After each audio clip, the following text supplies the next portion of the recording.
जी मुनीब, सबसे पहले तो मैं ये पूछना चाहूंगी, अभी जो रीसेंट एक जो है मीटिंग हुई DGISPR की यूट्यूबर्स और जर्नलिस्ट के साथ एक अहम मुलाकात हुई, ये इससे पहले जो मुलाकात हुई थी उससे कैसे मुख्तलिफ थी? वो तो वो भी काफ़ी तवील मुलाकात थी और काफ़ी डिटेल में जो है वो उसमें तमाम बातें जो हैं वो की गई थी। तो इस मुलाकात ये क्यों ज़रूरी, इसकी ज़रूरत पेश आई, किस तरह से मुख्तलिफ थी ये?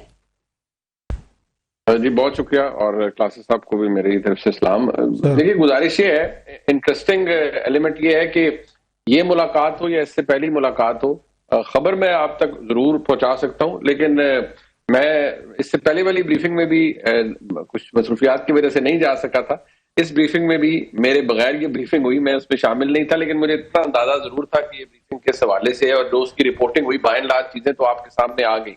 जी जी। लेकिन इस ब्रीफिंग के अंदर जो एक डिफरेंट एलिमेंट था वो ये कि आमतौर पर जिन यूट्यूबर हजरात को, या उनमें से चंद तो बड़े रीजनेबल सहाफी मैं कहूंगा है, आई थिंक उसमें अतर काजमी साहब का भी नाम आता है, वो रीजनेबल एक बड़े अच्छे रिस्पॉन्सिबल जर्नलिस्ट हैं, उनको बुलाया गया जिनके सोशल मीडिया प्लेटफॉर्म्स हैं। जी जी। लेकिन उनमें से कुछ ऐसे हैं जो मैं समझता हूं अगर आप उनकी जो कॉन्डक्ट है उसको देखें तो वो सहाफत से ज्यादा कैंपेनिंग करते हुए आपको नजर आएंगे। वो जो चीज उन्हें सूट करती है, जो उनको व्यूज देती है, जो पॉपुलर ओपिनियन के साथ वो जाते हैं या उस चीज को वो सब्सक्राइब करते हैं, वो अब आपको नजर आया कि उसमें वो एक है। शायद उनको नॉट नेसेसरली रीच आउट करने के लिए, बल्कि सिर्फ उनको शायद ये उनके लिए एक फराखदिली का मुजाहरा ये किया गया कि उनके लिए दरवाजे खोले गए कि आए, ताकि उनको भी ये बताया जाए कि बहुत सी आम पोजीशंस के ऊपर पाकिस्तान की फौज की पोजीशन क्या है।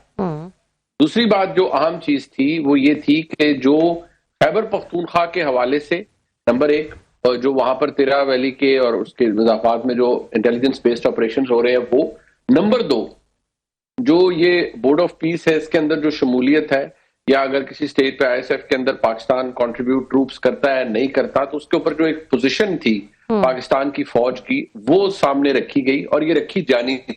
जरूरत इसलिए इसकी महसूस हुई है, जो आपका बुनियादी सवाल भी था, कि आप देखिए पिछले 2 महीने 2.5 महीने के अंदर जो नैरेटिव बना है, देखिए कोई इसे माने या ना माने, जो पाकिस्तान तहरीक इंसाफ का नैरेटिव है या सोशल मीडिया प्लेटफॉर्म्स या सोशल मीडिया टीम के थ्रू जो उनका नैरेटिव आता है, यानी जो आफिदी साहब का नैरेटिव है, वो बड़ा पावरफुल नैरेटिव है, और वो ऐसे उसको पेंट करते हैं कि जैसे ये ऑपरेशन दहशतगर्दों के खिलाफ नहीं बल्कि खैबर पख्तूनख्वा में PTI की हुकूमत के खिलाफ हो रहा है। और वो बार बार इस चीज को आगे ये एडवोकेट करते हैं कि जी नहीं, यहाँ गुफ्तो शरीद से मामला हल हो सकता था, आप ऑपरेशन क्यों कर रहे हैं। नंबर दो ये कि जो मुआविन खुसूसी बराए इतलात हैं शफी जान साहब, उन्होंने रिसेंटली एक लफ्ज इस्तेमाल किया बदमाशी का। उन्होंने कहा कि जी हमने खैबर पख्तूनख्वा असेंबली के अंदर तमाम पार्टीज को बुलाया और एक यूनिफाइड तरीके से हमारा एक मौकफ था, तो उसको नहीं तस्लीम किया गया, और ये बदमाशी, उन्होंने लफ्ज बदमाशी एट्रीब्यूट की पाकिस्तान की फौज के साथ। वो एक ऑब्वियसली एक बड़ी प्रॉब्लमैटिक या बड़ी तशवीशनाक सी पोजीशन है जो खैबर पख्तूनख्वा की हुकूमत ने ली हुई है। आज भी आप अफरीदी साहब की अगर तकरीर सुने तो बात वही है। वो जो कुछ उन्होंने बयान किया, पाकिस्तान की फौज का मौकफ वो था जो 3 दिन पहले या 4 दिन पहले DGISPR ने बयान किया। मुनीब, मैं इस पे ज़रूर जो है वो हम आगे भी बात करेंगे, ये जो तनाज़ा इस वक्त नज़र आ रहा है हुकूमती मौक़िफ़ के बीच में और जो KP हुकूमत है उनके बीच में, लेकिन अगर मैं स्पेसिफिकली इसी मीटिंग के हवाले से आपसे पूछना चाहूँ, आपने कहा कि शायद फराग दिली का जो है वो मुजाहिरा किया गया है। ये जो यूट्यूबर्स थे उनमें से कुछ ऐसे थे जो कैंपेन्स चलाते हैं और नेगेटिव बातें जो हैं वो फैलाते हैं, तो ये फराग दिली की ज़रूरत क्यों पेश आई इस वक्त जब ये बहुत मौक़ों पर वाजे कर दिया गया है कि हम एक हार्ड स्टेट हैं, हार्ड स्टैंड जो है वो लिया जाएगा, किसी को बर्दाश्त नहीं किया जाएगा, किसी को कोई लाइन क्रॉस नहीं करने दी जाएगी। तो फिर ऐसे यूट्यूबर से मुखातिब करना या उनको इन्वाइट करना, इसकी क्यों ये इस फराग दिली की ज़रूरत पड़ गई? देखिए, जारी बात है, ये इस्तेहकाक इदारे का है, ये इस्तेहकाक पाकिस्तान की फौज और ISPR का है। ISPR के DG जो भी गुफ्तगू करते हैं वो उनका जाती नहीं बल्कि फौज का मौक़िफ़ जो इदारा कह रहा होता है, और इदारा अपने सरबराह की वजह से चल रहा होता है, फौज बेसिकली ऑपरेट भी उसी तरह करती है। इन लोगों जो लोग जिनको बुलाया गया, देखिए उनमें से तो अगर कोई किसी की राय से इख्तलाफ है वो तो चले, अगर कोई एक तनकीदी जायजा कोई लेता है या सवाल उठाता है उस पर तो कोई मेरे ख्याल में एतराज नहीं होना चाहिए, इतनी तो डिसेंट को जगह मिलनी चाहिए। लेकिन वो लोग जो जंग के दौरान झूठ बोलें, बल्कि ऐसा प्रोपेगेंडा करें जिससे पाकिस्तान की फौज के ऊपर in the middle of the war उन्होंने जो ट्वीट्स की, जो सोशल मीडिया प्लेटफॉर्म्स का इस्तेमाल किया, वो किसी से ढका छुपा नहीं है। तो उनके बारे में आप क्या सकते हैं, रोज जो झूठ बेचते हैं उनके बारे में क्या कहा जा सकता है। बहरहाल इसका फैसला कि उनको क्यों बुलाया गया या उनको बुलाए जाने के पीछे क्या रीजनिंग थी, जो मैं आपको बता पाया हूं वो है, लेकिन फैसला इसका जो था कि इनको बुलाने का, वो एसेंशली जो पाकिस्तान में फौज के तर्जुमान है यानी लेफ्टिनेंट जनरल अहमद शरीफ चौधरी साहब का था, DGI SPR का था, और उन्होंने उनको मदऊ किया। मैं समझता हूँ इसमें लोगों ने सवाल जरूर उठाए, इंक्लूडिंग माई सेल्फ, कि आप जरूर उठाएं, लेकिन शायद कुछ लोगों को वहां नेम शेम करने की जरूरत जरूर थी, क्योंकि जो उनका कॉन्डक्ट था वो रिफ्लेक्ट कर रहा था जंग के दिनों में। देखिए, मेरा आपसे या किसी और से इख्तलाफ, मेरा पाकिस्तान की फौज की किसी पॉलिसी से अगर इख्तलाफ है तो that does not necessarily make me anti national. अगर मैं सवाल उठाता हूं तो मैं मुजरिम नहीं हूं, हाँ, लेकिन अगर मैं झूठ बोलते हुए ना सिर्फ एक झूठा प्रोपेगेंडा करता हूं बल्कि अपनी फौज के ऊपर ऐसी तोहमतें लगाता हूं in the middle of the war, तो फिर क्या मैं ये मजाक में सब कुछ कर रहा था? इसलिए मैं बहुत से लोगों को उस पर तशवीश थी, बहुत से लोगों ने इस पर सवाल किया, लेकिन ये इस्तेकाक DGI SPR का था, उन्होंने बुलाया तो ठीक किया। ठीक। बहुत शुक्रिया आपका मुनीब, आपने बड़ा तफसील के साथ बड़े एक अहम और कंट्रोवर्शियल इश्यूज पे अपनी बड़ी कैंडिड आपने अपनी ओपिनियन दी, जो आप हमेशा देते हैं। क्या वजह है, आपने बात की कि उसमें जिन लोगों को बुलाया गया था वो बेसिक उनकी जो प्रायोरिटी होती है वो व्यूज होते हैं, क्लिक बेस्ड उनका जर्नलिज्म या वीलॉग्स होते हैं, उनको जहां से भी मिल रही होगी, व्यूज मिल रहे होंगे, उसी तरह उनका टिल्ट रहेगा। तो इस वक्त उनको अगर आके एंटी एस्टेब्लिशमेंट व्यूज मिल रहे हैं तो वो उन्हीं को ही लेने की कोशिश करेंगे। सवाल ये है कि क्या वजह है कि लोगों को, यूट्यूबर्स को या उन जर्नलिस्ट को व्यूज मिलते हैं जो एंटी एस्टेब्लिशमेंट बात करते हैं? उसमें एक बहुत बड़ी वजह साहब मेरा नाकिस राय है, वो ये है कि देखिए, at the end of the day Pakistan Tehreek-e-Insaf का या इमरान खान साहब का जो नैरेटिव है वो दुरुस्त हो या गलत हो, ये that is besides the point, but it is a very powerful narrative. आप देखिए 2022 के अंदर उन्होंने एक नैरेटिव बेचा, अमरीकी साजिश और हम कोई गुलाम है, उसके ऊपर उन्होंने ऑलमोस्ट बाई इलेक्शन स्वीप कर लिया सारा, और उसी नैरेटिव को आगे चलाते हुए फिर उन्होंने पाकिस्तान के जो उस वक्त के आर्मी चीफ बन रहे थे जनरल आसिम मुनीर साहब, उनके खिलाफ भी एक प्रोपेगेंडा चला और सारा कुछ हुआ, और जो उसके बाद होता रहा, जो आज तक खामोश नहीं हुआ। क्लास साहब, आप you are a witness to it. क्या आपको नहीं लगता कि वो एक पावरफुल नैरेटिव है? अब उस चूरन को बेचने के लिए अगर उससे लोगों के सोशल मीडिया प्लेटफॉर्म्स ना सिर्फ बने बल्कि खड़े हो गए और उनको लाखों के करीब व्यूज आने लग पड़े, मिलियंस में व्यूज आने लग पड़े, और वो सारा दिन एक ही उन्होंने बेचना है कि जी डट के खड़ा है कप्तान, और पाकिस्तान की फौज में बड़ी परेशानी लाहक है। वो रात को इमरान खान साहब को पैगामात भेज रहे हैं कि खुदारा हमें माफ कर दीजिए और खुदारा आप जेल से बाहर निकल आइए। फिर इसमें कुछ पाकिस्तान के सीनियर सहाफी मौजूद हैं जो ये कहते हैं कि जी इमरान खान साहब जब चाहें वो जेल से बाहर निकल सकते हैं। मतलब ये चूरन जब आप बेचना शुरू कर दें, मैं यूट्यूबर हजरात को क्या कहूं, लेकिन चंद पाकिस्तान के जो नामवर सहाफी हैं जब वो भी ये कहना शुरू कर दें तो फिर आप यही कहते हैं कि इन्ना लिल्लाहि व इन्ना इलैहि राजिऊन। फिर आप इस पे क्या कह सकते हैं? Something which is against facts, something which does not hold any ground, लेकिन वो इसलिए बयान किया जाता है बिकॉज वो एक क्लिक है, उससे व्यूज मिलते हैं। मेरा ओपिनियन पॉपुलर नहीं है, लिहाजा मुझे वो व्यूज नहीं मिलेंगे, क्योंकि मैंने बात करनी है फैक्ट की। मेरी हतल इम्कान कोशिश ये होगी कि मैं गलती कर सकता हूं, गलती मेरे फैक्ट में हो तो मैं उसे दुरुस्त करूंगा, लेकिन मैं किसी भी एजेंडे या नैरेटिव में पर्सनली इन्वेस्टेड नहीं हूं। मेरे लिए खबर की ज्यादा अहमियत है, वो हुकूमत के लिए अच्छी है तो भी, वो हुकूमत के लिए बुरी है तो भी, मेरे लिए खबर की ज्यादा अहमियत है। जैसे क्लासेस साहब, आपके लिए अहमियत इस बात की है कि खबर क्या है, आपने स्टोरी को ट्रैक करना है। किसी पॉपुलर एजेंडे के ऊपर अगर आप कोई है और कोई कैंपेनिंग करता है कि डट के खड़ा है कप्तान, लेट गए सब कुछ, सारे हो गया, 48 घंटे में ये हो जाएगा, जो कैलेंडर में डेट्स नहीं है वो भी अगलों ने दे दी है कि 76 सितंबर को या 85 नवंबर को ये हो जाएगा और खान साहब बाहर आ जाएंगे, तो फिर अब अगर इससे किसी का किसी को व्यूज मिलते हैं, चूरन बिकता है, तो क्या कहा जा सकता है जी? अच्छा सर, ये बात जो अभी आप ये बता रहे थे कि मोस्टली जो आपसे रबिया ने भी सवाल किया, वो लोग थे मोस्टली यूट्यूबर जो इमरान खान साहब के नैरेटिव के साथ, पीटीआई के नैरेटिव के साथ डट के खड़े हुए हैं और उस बात को आगे भी फैलाते हैं, और उनको इसलिए बुलाया गया था ताकि एक सेकंड नैरेटिव भी उनके सामने रखा जाए और उनको एक्सप्लेन किया जाए कि जनाब के तस्वीर के दो दूसरे रुख भी हैं। तो खान साहब तो बड़े अरसे से कह रहे हैं कि फौज मुझसे बात करे, तो एक ही दफा इन यूट्यूबर्स को बुलाने का, उनके सिंपथाइजर को बुलाने का, तो खान साहब को क्यों नहीं बुला लिया जाता? एक ब्रीफिंग उनको भी उनके लिए अरेंज कर दी जाए। हो सकता है खान साहब को यही बातें सारी समझ आ जाएं जो उनको यूट्यूबर्स को समझाने की कोशिश कर रहे हैं। खान साहब को समझ में आ गए तो सारा मसला ही हल हो सकता है। तो उसके साथ मतलब उनके साथ क्यों नहीं डायरेक्ट फिर बातचीत कर ली जाती? उनके हामी सिंपथाइजर को कंट्रोल करने की कोशिश की जाएगी, ब्रेन वॉश, और उन्होंने नहीं होना जैसे आप कह रहे हैं। मैं आपसे एग्री करूं, उन्होंने नहीं होना बिकॉज उनको व्यूज मिलते हैं और वहीं से हम सबको डॉलर मिलते हैं। तो खान साहब क्यों नहीं, अडियाला इतना दूर तो नहीं, एक ब्रीफिंग उनके लिए भी अरेंज कर लीजिए सर इन फैक्ट्स पे।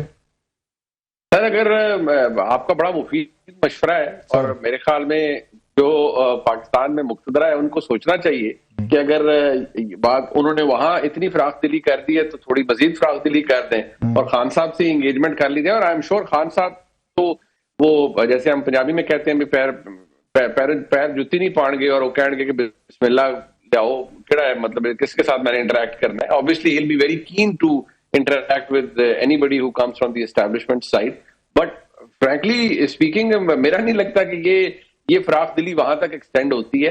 मैंने लफ्ज फराख दिली डिलिबरेटली इस्तेमाल किया है क्योंकि मैं इसे फराख दिली कह सकता हूं कि जो दिखाएगी, और मैं कोई आई हैव नो राइट कि मैं किसी को ये कहूं जी कि किसी को बुलाया जाए या किसी को ना बुलाया जाए। मैं सिर्फ एक बात करता हूं क्लासा साहब, और शायद बीइंग पाकिस्तानी आप भी करेंगे कि हम सब करते हैं कि व्यूज ओपिनियन के ऊपर जिस मर्जी से इख्तलाफ हो जाए, फैक्ट्स दुरुस्त होने चाहिए। अगर मेरा और आपका फैक्ट दुरुस्त है तो ओपिनियन कोई ये तो नहीं ना कि मैंने और आपने एक ही ओपिनियन देना है। आपका ओपिनियन मुझसे ज्यादा ताकतवर और मुझसे ज्यादा बेहतर हो सकता है और मेरे बिल्कुल मुखालिफ हो सकता है, लेकिन फैक्ट तो दुरुस्त होना चाहिए। यहाँ तो हमारे बहुत से जो यूट्यूबर हजरात हैं उन्होंने सुबह से लेकर रात तक जो कहानी बेचनी होती है वो उनका फैक्ट से कोई बात इसलिए कह रहा था खान साहब को एंगेज करने वाली कि आप जो खान साहब के लाखों या उनके बकौल करोड़ों उनके हामी हैं, मद्दाह हैं, उनको तो आप नहीं चेंज कर सकते। तो बेहतर नहीं है जिसके वो मद्दाह हैं उसको आप चेंज करके देखें, एक बार कोशिश करके देखें कि उनको सामने वो मुल्क के वजीर आजम रहे हैं, बहुत सारी सेंसिटिविटीज को समझते भी हैं, बल्कि बेहतर समझेंगे और उनको तो इन तमाम बातों का, चीजों का, कंसिक्वेंसेज का बहुत बेहतर पता होगा हमारे जैसे यूट्यूबर से, जर्नलिस्ट से। तो वो तो मतलब करोड़ों लोगों को नहीं बदल सकते, एक बंदे को बदला जा सकता है। तो सारी कोशिश इमरान खान साहब पे कर लेनी चाहिए थी सर। मैं समझता हूं कि शायद ये एक्सरसाइज के बारे में सोचा गया हो और इस आइडिया को इस सिरे से टर्न डाउन कर दिया गया हो कि शायद ये मुमकिन नहीं है और या इसका कोई फायदा नहीं होगा। मैं अज्यूम कर सकता हूं, assumption although is not a good form of judgement, लेकिन मैं अज्यूम ही कर सकता हूं कि शायद ये इसलिए किया गया होगा। लेकिन मेरे ख्याल में इमरान खान साहब से राब्ता या उनसे बातचीत कम से कम इस एस्टेब्लिशमेंट की डिस्पेंसेशन की तो प्रायोरिटी नहीं है। और इंटरेस्टिंग एस्पेक्ट मैं आपको बताऊं कि कभी थी भी नहीं। ये जो जितनी बातें की जाती हैं, मतलब मैं पिछले दिनों, बहुत मोहतरम है जनाब मरवत साहब, मैं उनकी गुफ्तगू पे बस वो मैं बंदा हैरान ही होता। उन्होंने कहा जी ट्रंप ने भी पूछ लिया था इमरान खान साहब का और वो राब्ता हो रहा था और यहाँ तकरीरें होंगी तो ट्रंप साहब पीछे हट गए।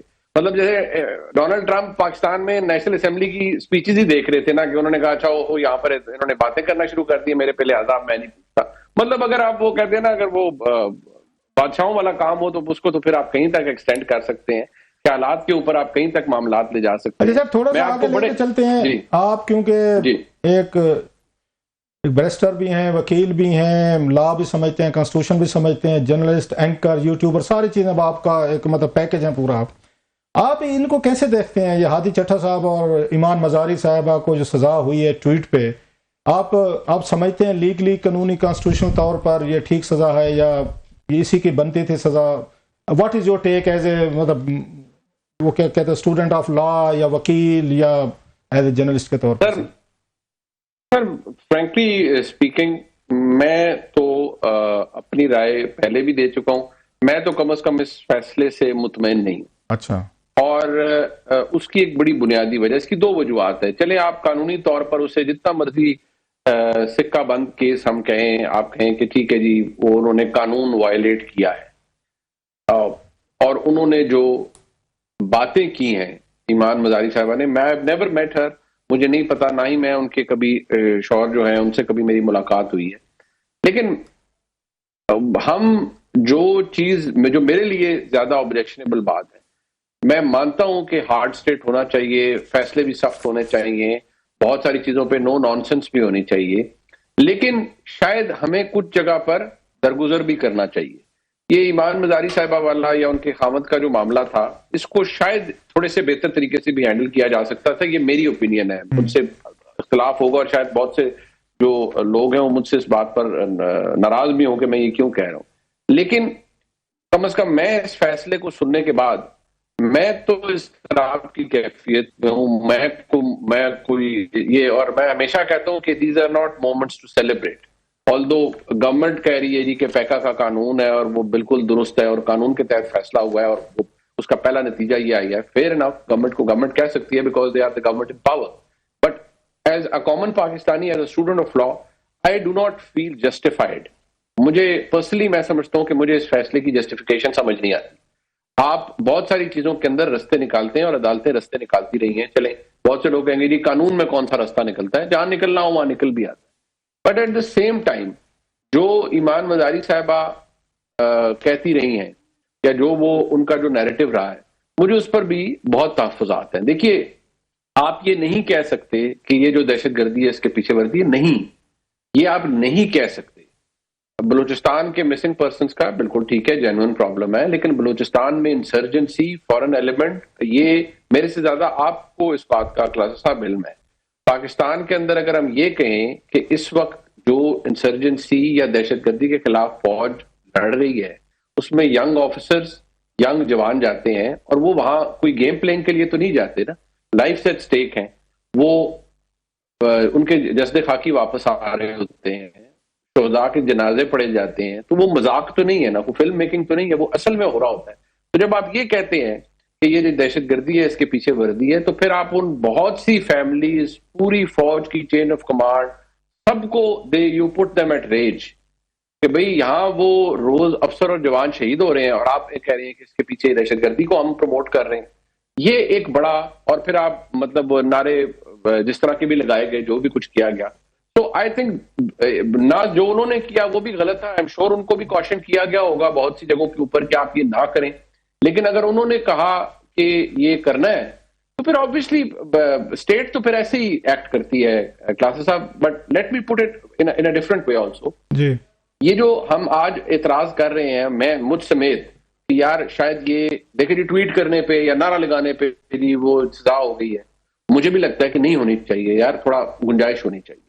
बट आप जो एंशिएंट डेमोक्रेसी है दुनिया में, वो कौन सी है जी? वो बरतानिया है। हमारा रिटन कॉन्स्टिट्यूशन है, उनका अनरिटन कॉन्स्टिट्यूशन है। आप जरा वहां जाकर सर दो चार ट्वीट्स करें किंग के बारे में, और आप वहां पर दो चार ऐसी चीजें करें। मैं विजिटर हूं ना, मैं जाके अपने ट्विटर हैंडल से करता हूं, पता तो लग जाएगा मैं लंदन में बैठ के, इंग्लैंड में बैठ के कर रहा हूं। आप देखिएगा अगले 5-6 घंटों में मेरे साथ क्या होता है,